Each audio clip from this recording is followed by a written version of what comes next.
Okay, remember that they're changing my voice. An important part of the story is romantic justice. I go over this idea basically every day. From what I can remember right now, I've gone over this concept every day in some shape or form for certainly over the course of the 15 years I've been making videos. By the way, today is the 15-year anniversary of my first official video, which was Ancient Egyptian Wisdom collected by Ancient Eurocentrics, also known as Illuminati Part 1. And it doesn't talk about crazy conspiracy theories. It's a fact-based presentation on secret societies, Eurocentrism, ideas that are associated with the Illuminati and where they're true, okay, where they must be true, reading between the lines, where it's clearly the case. So it's objective with just a touch of speculation, and it's only within the boundaries of logical and fact-based speculation. So, again, it's nearly impossible to talk about romantic injustice without talking about social order. Okay, let me give you an example. My case is like a great example. It's a bright example. It's clear. So if you have somebody who's a martial art instructor, is an Asian gentleman, nice guy, what have you. You have another person who's the mayor of the city. And you have someone who's the brain surgeon's son who is the top martial artist ever possible in reality. And he's being shunned by women. Well, what's going on here? The women tend to be gold diggers. They tend to have a cultural and social status-based imperative. Like a lot of people from Asian countries, for example, if they're from a higher caste in their caste system, that they will only date people of that caste. And they'll date white people and all that, as long as they're from that caste. So when you treated me unfairly in terms of the psychological construct, okay, you cheated me out of women. And then they're ordering them and threatening them at the same time as well, as groups and individuals. So, we also have to realize that they're insisting on the construct after they rigged the deck behind the scenes like the Ku Klux Klan did. The main activity of the Ku Klux Klan was not, terrorizing black people directly or burning crosses or blowing up churches. It was setting the stage behind the scenes and controlling the flow of money and who women dated. One of the most famous things that they're famous for is saying, stay away from the white girls. Another famous event occurred with this one high-ranking Klan member, I believe he's from Indiana, and it was the case of Oberholzer, where he basically raped this female on a train and bit her and all these things. Well, there's some kind of siren, so I got to stop it here. Okay, anyway, I was saying that they raped that woman on the train. It was the guy, and there was some Klansmen that covered up for her, and she succumbed to her injuries. It came out, and because it embarrassed the Klan, not because they raped that woman. They were known for raping and terrorizing people left and right. It was the exact circumstances of the rape, who she was, her social status.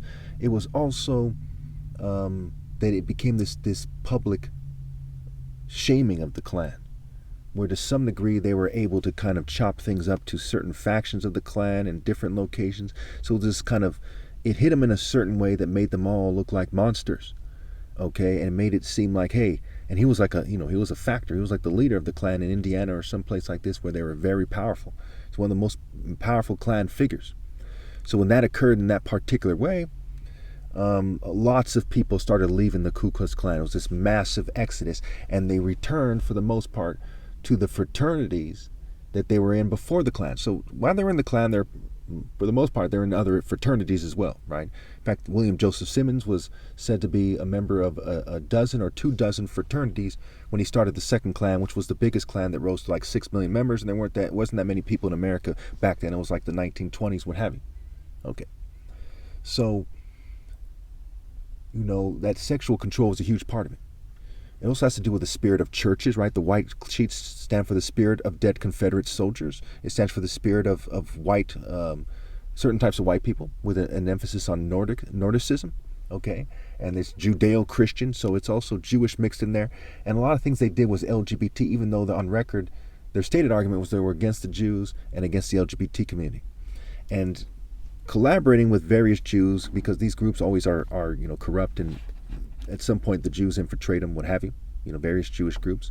So they kind of play all the sides here. Kind of like the gay community playing the black community off against, the police.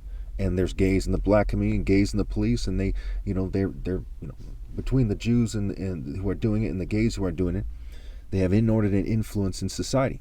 However, everyone kind of sees that. They live in a certain state of embarrassment, and they get criticized so much for it that there's the most potent censorship laws that are enforced are ones about anti-Semitic speech and anti-homosexual speech. They get on you real fast about that.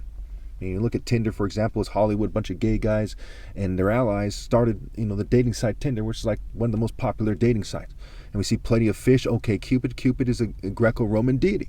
Okay, and that's the LGBT community are like the main people pushing the Greek way of thinking. That's why frats come off as so gayish. Okay. So that romantic injustice is a huge part of my story. Huge.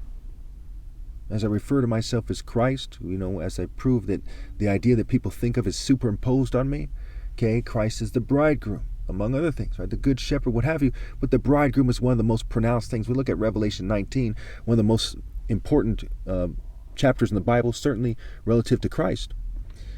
We see that he's, there's this profound marriage taking place, and there's the parable of the wedding banquet and the parable of the 10 virgins, and it's this recurring thing, Psalm 45, right?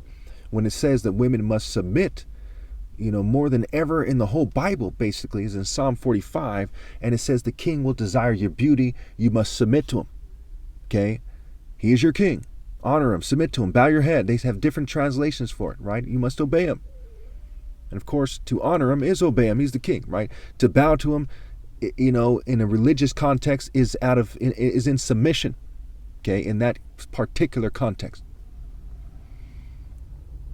So as we look at this thing, okay, everybody's supposed to obey God through me, and they're supposed to obey me. That's what it means to obey God through me, because God is acting through me, even when the government is hacking my brain. Why? Because, one, it's a matter of principle. Two, the arguments being made are basically identical, okay?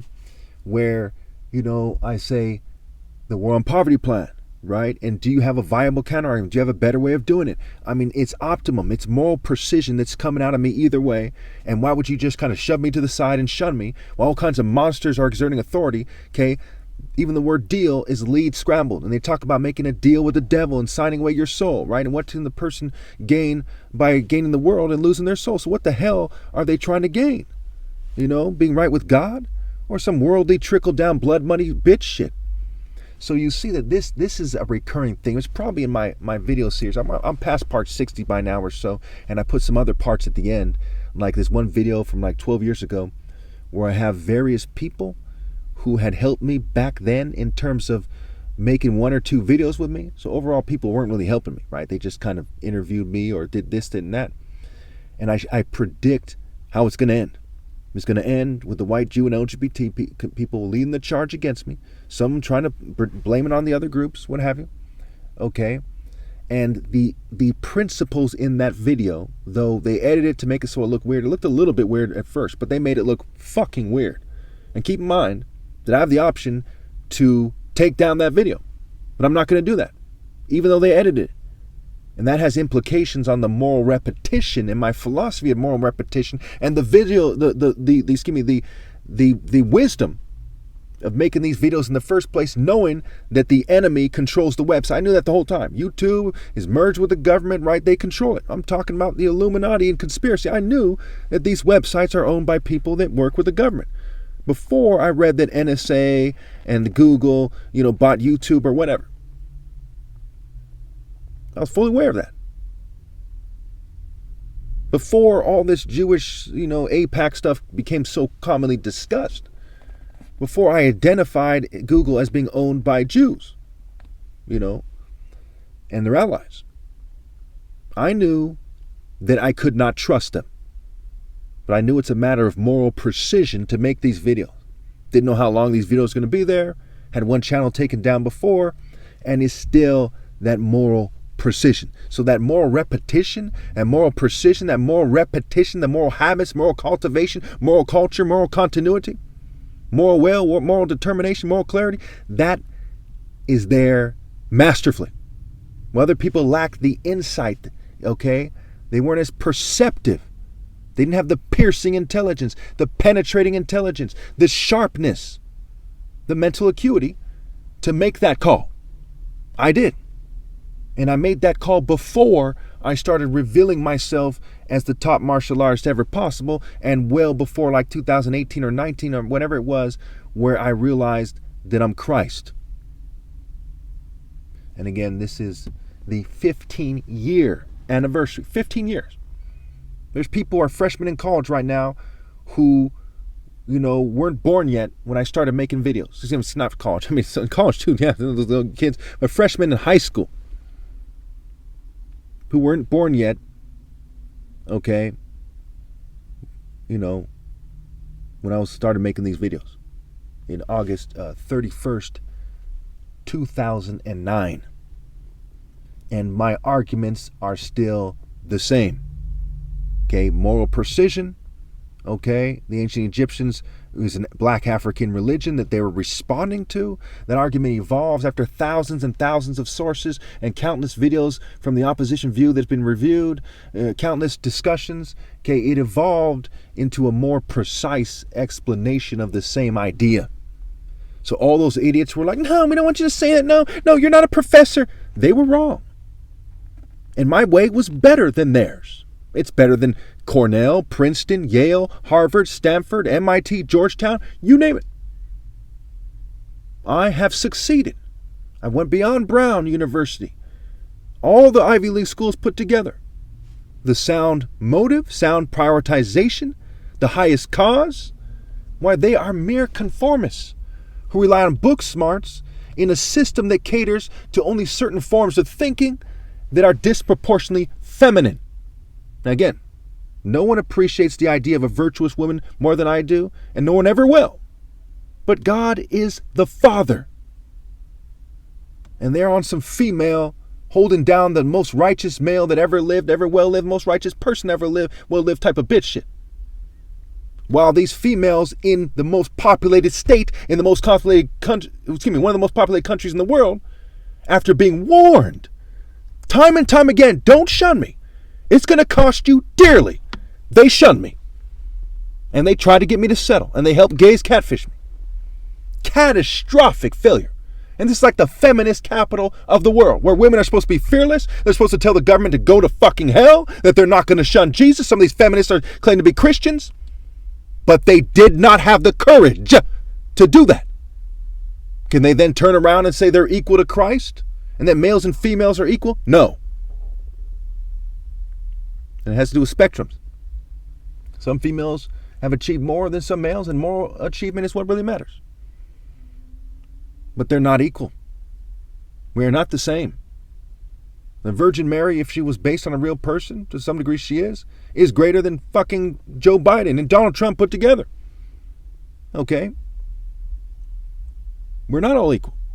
But the spectrum of males has gone beyond the spectrum of females. And if you really care about women, the way is the truth and a righteous life. And that's part of the truth. And watch, they have no viable counterargument. Will they keep shunning me? Almost certainly. I predict it. Will they present a viable counterargument that's better? No. No way. It's impossible. You see that? That refusal to correct your mistake doesn't allow someone to be a great martial artist or a great person.